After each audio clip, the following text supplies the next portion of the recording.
Hello नमस्कार, मैं doctor Rajneesh Kumar आप सभी का एक बार फिर से हार्दिक स्वागत करता हूं। आज की वीडियो लेक्चर में हम बात करेंगे यूजीसी नेट के पाठ्यक्रम में लगे हुए उपन्यासों की इकाई के ऊपर। यूनिट 6 में आपको हिंदी उपन्यास पढ़ना है और हमने सोचा है कि इस वीडियो लेक्चर में आप सभी को कुछ ऐसे तथ्यों से परिचय कराया जाए जो कि आगामी परीक्षाओं के दृष्टिकोण से बहुत ही इम्पोर्टेंट है। हमने सन 2022 के क्वेश्चन पेपर को सॉल्व करने की कोशिश की थी, तो उसमें देखा कि कई उपन्यासों की भूमिकाओं से सीधे सीधे प्रश्न उठा लिए गए हैं। तो इससे हमें सावधान रहने की जरूरत है और हम इस लेक्चर के माध्यम से देखेंगे कि जो भी उपन्यास लगे हुए हैं उन उपन्यासों में से कौन कौन ऐसे उपन्यास हैं जिसमें कि भूमिका को पढ़ना है, और कुछ अन्य तथ्यों पर भी बातचीत करेंगे जो कि परीक्षाओं में आए हुए हैं। तो चलते हैं, हम बात करते हैं सीधे। जो पहला उपन्यास लगा हुआ है, देवरानी जेठानी की कहानी, जिसका प्रकाशन वर्ष 1870 ईस्वी है। इसके उपन्यासकार हैं गौरी दत्त। इसकी भूमिका को हमें पढ़ना है, जिस पर कि हम आगे सभी उपन्यासों का एक समग्र भूमिका वाला ही लेक्चर लेकर आएंगे। लेकिन आप अपने दिमाग में रखिए कि देवरानी जेठानी की कहानी जो उपन्यास लगा हुआ है, इसकी भूमिका हमें पढ़नी है। इसकी शुरुआत होती है, मेरठ में सरसुख नाम का एक अग्रवाल बनिया था। आप अगर क्वेश्चन पेपर देखेंगे तो ये प्रश्न सीधे सीधे यहाँ से उठा लिया गया, ये जो वाक्य है प्रश्न के तौर पर। ठीक है, तो इसी तरीके से आगे हम उपन्यासों पर बात करेंगे। आप अपने से खुद इस लेक्चर को सुनते हुए थोड़ा सा आप वाद संवाद भी कर सकते हैं कि हमने अगर देवरानी जेठानी की कहानी पढ़ी है, उपन्यासकार गौरी दत्त हैं, प्रकाशन वर्ष 1870 में हुआ था, मेरठ शहर का जिक्र किया गया है, सरसुख नाम का अग्रवाल बनिया इसका जिक्र किया गया है, इसके अन्य जो भी पात्र हैं उसकी विषय वस्तु क्या है, ये अपने से आप बातचीत करते समय जरूर ध्यान में रखिए। हो सकता है कि आप लोग पहले भी जो भी हमने एमसीक्यू क्वेश्चंस आप सभी को दिए हैं उसको सॉल्व कर रहे होंगे, या फिर वन लाइनर जो भी नोट्स प्रोवाइड करवाए गए हैं यहाँ पर चैनल पर उसको देख रहे होंगे। तो आप अपने को को रिलेट करिए कि हमने कितना पढ़ा है और कितना हमें और पढ़ना है। तो उम्मीद है कि ये पहला अभी उपन्यास था जिस पर कि हम बातचीत किए, तो थोड़ा सा आप सभी को इस पूरे लेक्चर के उद्देश्य के बारे में भी बताना मुझे जरूरी लगा। तो आप समझ में रख लिए होंगे अपने, देवरानी जेठानी की कहानी, गौरी दत्त, इसकी भूमिका हमें पढ़ना है 1870 में। आगे बात करते हैं परीक्षा गुरु, जिसका प्रकाशन वर्ष 1882 ईस्वी में हुआ। लाला श्रीनिवास दास इसके उपन्यासकार हैं। इसकी भी भूमिका हमें पढ़ना है। सबसे मोस्ट इंपॉर्टेंट चीज यहाँ पर है कि ये 41 प्रकरणों में है। आप अगर पिछले साल के क्वेश्चन पेपर को देखेंगे तो वहां पर पूछा गया है कि जो परीक्षा गुरु है वो किसमें बटा हुआ है, प्रकरण में बटा हुआ है, ये हमें ध्यान में रखने की जरूरत है। इसी तरीके से आप देखेंगे कि आचार्य रामचंद्र शुक्ल का इतिहास ग्रंथ भी प्रकरणों में बटा हुआ है। तो दोनों को कोरिलेट करके देखिए कि जो परीक्षा गुरु है जिसका प्रकाशन वर्ष 1882 ईस्वी में है, लाला श्रीनिवास दास इसके उपन्यासकार हैं, इसकी भूमिका हमें पढ़नी है जिस पर कि हम आगे बात करेंगे। यह कुल 41 प्रकरणों में विभाजित है। इसके अगर कुछ पात्रों के बारे में बात करें तो लाला मदन मोहन एक अंग्रेजी सौदागर की दुकान में नई नई फाशन का अंग्रेजी असाब देख रहे हैं। लाला ब्रज किशोर, मुंशी चुन्नीलाल और मास्टर सिंभू दयाल उनके साथ हैं। तो आप देख रहे हैं कि 3 लाइनों में पूरे परीक्षा गुरु के पात्रों से आप धीरे धीरे परिचित हो गए कि लाला मदन मोहन कौन है, लाला ब्रज किशोर कौन है, मुंशी चुन्नीलाल कौन है और मास्टर सिंभू दयाल। मान लीजिए सवाल पूछ लिया जाता है, चाहे वो कोड के तौर पर सही कूट के आधार पर सवाल बन जाए या फिर नॉर्मली वन लाइनर भी बन जाए, तो भी आप वहां पर कर लेंगे। आगे बात करते हैं।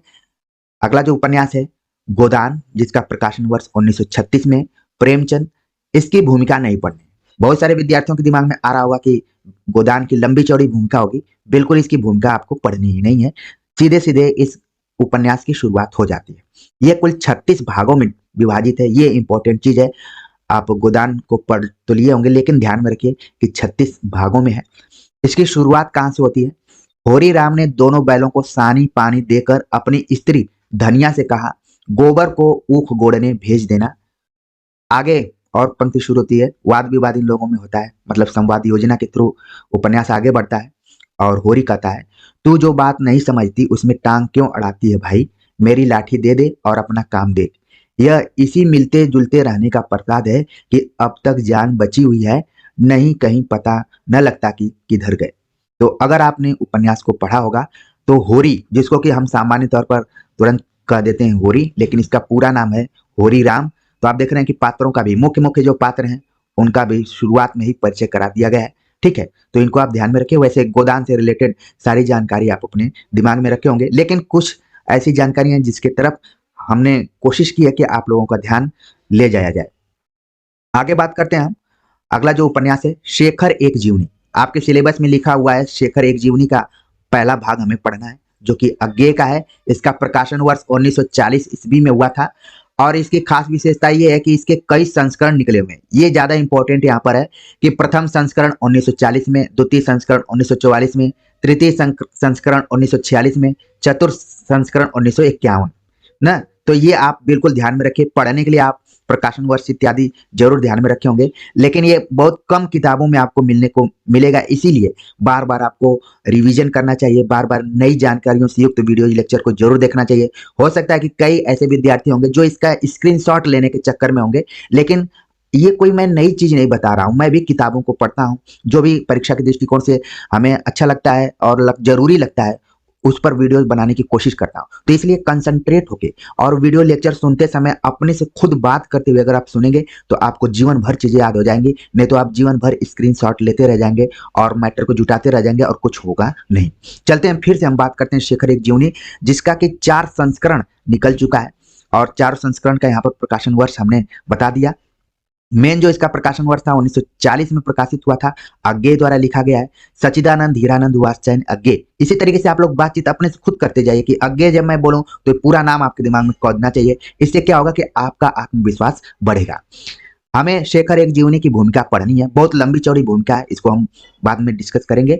जब आप शेखर एक जीवनी पढ़ेंगे तो ये 4 खंडों में बटा हुआ है, जिसमें कि उषा और ईश्वर पहला खंड है, बीज और अंकुर दूसरा, प्रकृति और पुरुष तीसरा खंड, पुरुष और परिस्थिति चौथा खंड। 4 खंडों में ये पूरा उपन्यास बटा हुआ है। एक चीज और आपको ध्यान में रखना है कि जीवनी शब्द तो जरूर लगा है, लेकिन ये क्या है, उपन्यास है। पहले जमाने में सवाल यही बहुत कठिन हुआ करता था कि शेखर एक जीवनी किस विधा में, तो पूछा जा सकता था, लेकिन अब क्या है, पैटर्न धीरे धीरे चेंज हो गया है। अब लोगों को पता चल गया कि सारे विद्यार्थी इतने तेज तर्रार 5G में पैदा हो गए हैं कि वो अब विधागत चीजों को बहुत क्लियरिटी के साथ पढ़ ले रहे हैं। अब अंदर से सवाल पूछा जाए तो सवाल अब ऐसे ही बनेगा कि कितने खंडों में बटा हुआ है और इन चारों जो खंडों का नाम दिया गया है इनसे सवाल पूछा जा सकता है। जब आप शेखर एक जीवनी की भूमिका पढ़ेंगे तो उसकी शुरुआत होती है, वेदना में एक शक्ति है जो दृष्टि देती है, जो यातना में है वह दृष्टा हो सकता है। तो ये भूमिका की शुरुआत है। तो एक तरीके से ये ट्रेलर के रूप में आप लेक्चर को देख सकते हैं। और जब उपन्यास पढ़ना शुरू करेंगे तो उसकी शुरुआत होती है फांसी शब्द से। ठीक है ना, तो ये भी आपको ध्यान में रखना है कि शेखर एक जीवनी की जब शुरुआत होती है तो फांसी शब्द से होती है, लेकिन भूमिका में लिखा गया है वेदना में एक शक्ति है जो दृष्टि देती है, जो यातना में है वह दृष्टा हो सकता है। तो शेखर एक जीवनी को कम समय में आपने बहुत सारे ऐसे पॉइंट्स को यहाँ पर आप दिमाग में रख लिए होंगे। आगे बात करते हैं बाण भट्ट की आत्मकथा, जिसका प्रकाशन 1946 ईस्वी में हुआ। हजारी प्रसाद द्विवेदी द्वारा ये लिखा गया उपन्यास है और इसकी भी भूमिका हमें पढ़नी है। बाण भट्ट की आत्मकथा शेखर एक जीवनी की तरह ही इसके शीर्षक में आत्मकथा लगा हुआ है, लेकिन ये भी क्या है, उपन्यास है। इस चीज से आप भली भांति परिचित होंगे। सबसे इंपॉर्टेंट चीज जिस पर कि मैं बातचीत करना चाहता हूं वो है कि बाण भट्ट की आत्मकथा की जो पूरी उपन्यास है, पूरा उपन्यास है, ये 20 उच्छ्वासों में है। ध्यान में रखना है कि ये उच्छ्वास में बटा हुआ है। इससे पहले हमने आप सभी को बताया कि परीक्षा गुरु जो है वो प्रकरण में बटा हुआ है। तो यहाँ पर आपको ध्यान में रखना है, हो सकता है कि सवाल पूछ लिया जाए कि बाण भट्ट की आत्मकथा किसमें बटा हुआ है, उच्छ्वास में, और एक इसमें उपसंहार भी जोड़ दिया गया है। तो इसीलिए हमने 20 उच्छ्वास प्लस उपसंहार नाम से यहाँ पर आपको तथ्य प्रोवाइड करवाया। तो बाण भट्ट की आत्मकथा की भूमिका पर हम आगे बात करेंगे। अगला जो उपन्यास है उसका नाम है मैला आंचल, जिसका प्रकाशन 1954 में हुआ। फणीश्वरनाथ रेणु का यह उपन्यास है। इसकी भी हमें भूमिका पढ़नी है और बहुत ही संक्षिप्त भूमिका है, छोटी सी भूमिका है, लेकिन बहुत कुछ उसमें लिखा गया है जो कि सभी विद्यार्थियों को पढ़ना चाहिए। आप लोगों के पास अगर पुस्तक हो तो जरूर पढ़िएगा। जब ये मैला आंचल को आप पढ़ेंगे तो वहां पर लिखा गया है कि 2 खंडों में ये प्रकाशित है, मतलब एक ही पुस्तक है लेकिन उसमें 2 खंड है। पहले खंड में, प्रथम खंड में कुल 44 भाग हैं, दूसरा खंड है जो 23 भाग है, यानी कि दोनों को अगर मिला जाए तो 67 भागों में ये बटा हुआ है। ठीक है, तो यहाँ पर आप ध्यान में रखिए। हो सकता है कि सवाल पूछ लिया जाए कि फणीश्वरनाथ रेणु ने मैला आंचल को कितने खंडों में बांट कर लिखा है, तो 2 खंड यहाँ पर देखने में प्रश्न बहुत छोटा लग रहा है, लेकिन जैसे ही आप परीक्षा हॉल में जाएंगे और इसी टाइप से सवाल पूछ लिए जाएंगे तो जितने भी विद्यार्थी इस लेक्चर को सुन रहे हैं उनका तो पूरा आंसर सही हो जाएगा, और जिन लोगों ने नहीं सुना होगा, नहीं ध्यान दिया होगा, वो आगे पीछे देखेंगे और बाद में यही पश्चाताप करेंगे कि सर आपका वीडियो मैं पहले देख लिया होता तो बहुत कुछ हो जाता। जब मैला आंचल आप पढ़ेंगे तो उसकी भूमिका में बहुत ही इंपॉर्टेंट चीज लिखी गई है कि इसमें फूल भी हैं, शूल भी हैं, धूल भी हैं, गुलाब भी, कीचड़ भी है, चंदन भी, सुंदरता भी, कुरूपता भी, मैं किसी से दामन बचाकर निकल नहीं पाया। ठीक है, तो इसमें कई चीजों की तरफ संकेत कर रहे हैं फणीश्वरनाथ रेणु कि फूल भी हैं, सूल भी हैं, धूल भी हैं, गुलाब भी, कीचड़ भी, चंदन भी, सुंदरता भी, कुरूपता भी, किसी से दामन बचाकर निकल नहीं पाया। आगे इस उपन्यास की जो शुरुआत होती है, गांव में यह खबर तुरंत बिजली की तरफ फैल गई। मिलिट्री ने बहरा चेथरुस को गिरफ्त कर लिया है और लोबिनाल के कुएं से बाल्टी खोलकर ले गए। ये कुछ जहां पर मैं अंडरलाइन कर रहा हूं, ये इंपॉर्टेंट चीज है। मिलिट्री ने बहरा चेथरु को गिरफ्त कर लिया, लोबिनाल के कुएं से बाल्टी खोलकर ले गए। यद्यपि 1942, आप देखिए ये उपन्यास जो है स्वतंत्रता के पहले की भी चीजों को बताता है और बाद की। 1942 के जन आंदोलन के समय इस गांव में न तो फौजियों का कोई उत्पात हुआ था, न आंदोलन की लहर ही इस गांव तक पहुंच पाई थी, किंतु जिले भर की घटनाओं की खबर अफवाहों के रूप में यहां तक जरूर पहुंची थी। मुगलाई स्टेशन पर गोरा सिपाही एक मोदी की बेटी को उठाकर ले गए। इसी को लेकर सिख और गोरे सिपाहियों में लड़ाई हो गई, गोली चल गई, ढोल बाजा में पूरे गांव को घेरकर आग लगा दी गई। एक बच्चा भी बचकर नहीं निकल सका। मुसहरू के ससुर ने अपनी आंखों से देखा था, ठीक आग में भुनी गई मछलियों की तरह लोगों की लाशें महीनों तक कौवा भी नहीं खा सकता था। मिलिट्री का पहरा था। तो ये शुरुआत है इस उपन्यास की, तो इसको ध्यान में रखिए। बाकी कितने खंडों में है, कब प्रकाशन हुआ था, इसके भूमिका में फणीश्वरनाथ रेणु ने एक तरीके से घोषित कर दिया कि ये उपन्यास इस तरफ जा रहा है। ठीक है, आगे हम बात करते हैं। अगला जो उपन्यास है वो है झूठा सच। आप जब सिलेबस देखेंगे तो झूठा सच वैसे तो 2 भागों में बटा हुआ है, लेकिन यहाँ पर किसी तरीके का इंडिकेशन नहीं किया गया है कि कौन सा पार्ट आपको पढ़ना है। तो झूठा सच पार्ट 1 को ही हम यहाँ पर देख रहे हैं कि 1957 में इसका प्रकाशन हुआ। इसके लेखक हैं यशपाल। इसकी भी भूमिका हमें पढ़नी है। ये 2 भागों में बटा हुआ है, वतन और देश, देश का भविष्य, ये 2 इसके भाग हैं। अगला उपन्यास है राग दरबारी, जिसका प्रकाशन 1968 ईस्वी में हुआ। श्रीलाल शुक्ल इसके उपन्यासकार हैं। इसकी भूमिका को हमें नहीं पढ़ना है। ये कुल 35 भागों में डिवाइड है और इसका जो एक शीर्षक दिया गया है पलायन संगीत, क्योंकि जब आप बाण भट्ट की आत्मकथा देखेंगे तो वहां पर उपसंहार को जोड़ा गया है, उसी तरीके से यहाँ पर पलायन संगीत नाम से एक छोटा सा पार्ट दिया गया है। वैसे राग दरबारी कुल 35 भागों में है, इसको बिल्कुल आप ध्यान में रखिए। इसकी शुरुआत होती है बड़ी जबरदस्त तरीके से। इसकी शुरुआत होती है कि शहर का किनारा उसे छोड़ते ही भारतीय देहात का महासागर शुरू हो जाता था। तो ये शुरुआत होती है राग दरबारी की। तो ध्यान में रखिए कि अगर यही वाक्य पूछ लिया जाए कि किस उपन्यास से रिलेटेड है, तो जितने भी विद्यार्थी यहाँ पर सुन रहे हैं तुरंत वो बता देंगे कि राग दरबारी का है। इसकी भूमिका को हमें नहीं पढ़ना है।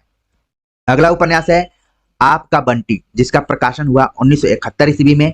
मनु भंडारी का यह उपन्यास है। इसकी भूमिका को हमें पढ़ना है, तो इस पर हम आगे बात करेंगे।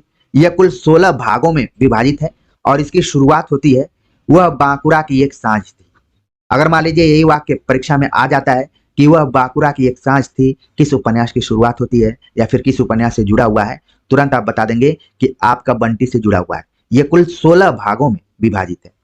अगला उपन्यास है मानस का हंस, जिसका प्रकाशन 1972 ईस्वी में हुआ। अमृतलाल नागर इसके उपन्यासकार हैं। इसकी भी भूमिका को हमें पढ़ना है। यह कुल 28 भागों में विभक्त है और जैसे ही मैंने मानस का हंस लिया तो आप लोग खुद से बात करते हुए तुरंत दिमाग में ला दिए होंगे कि ये तुलसीदास के जीवन पर आधारित है। ठीक है, इसी तरीके से जब आप बात करेंगे तो फिर आपको बहुत ही आनंद आएगा पढ़ने में। वरना कई विद्यार्थियों के दिमाग में आ रहा होगा कि जब आप वीडियो बना ही रहे हैं तो क्यों ना सारे तथ्यों को एक जगह कर दे रहे हैं।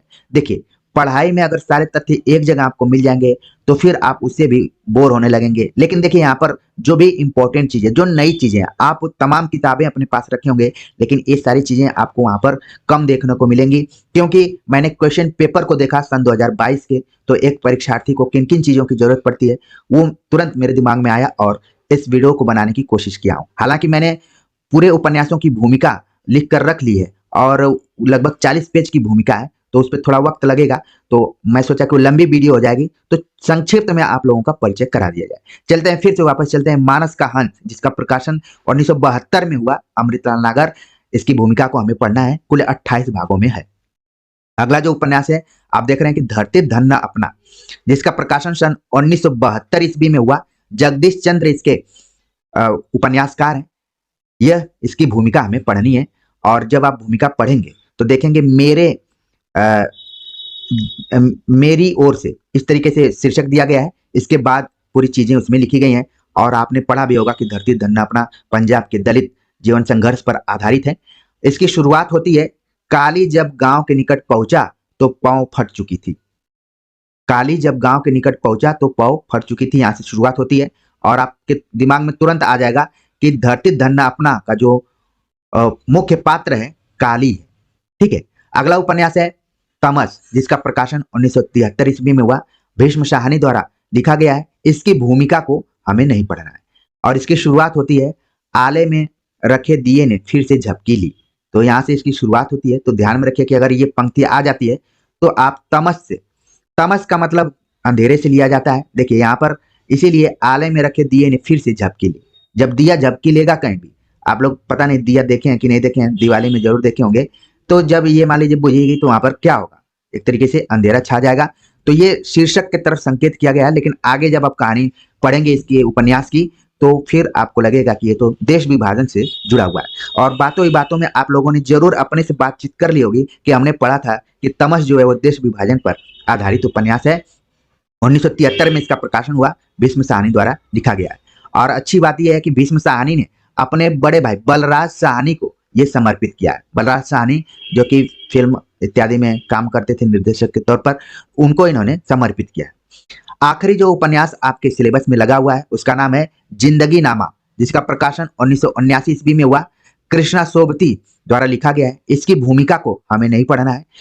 यह ऐसा उपन्यास है जो कि अपने शिल्प को लेकर काफी प्रचारित रहा है, काफी अलग शिल्प को अपनाया गया है।